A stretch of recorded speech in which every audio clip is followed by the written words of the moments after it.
Kwanza ni vishukuru vyombo vya ulinzi na usalama katika mkoa wetu. Sikukuu ya Christmas imepita vizuri. Hakukuwa na matukio makubwa ya kutisha ya uvamizi, mauaji na uhalifu wa sura nyingine. Kwa wamefanya kazi nzuri sana.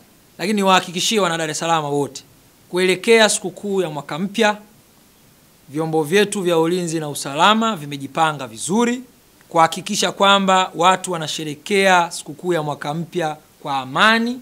Kunakuwa na ulinzi na usalama wa kutosha katika maeneo yote na mitaa yetu yote. Kwa hiyo wananchi wasiwe na hofu, waendelee na shughuli zao vizuri.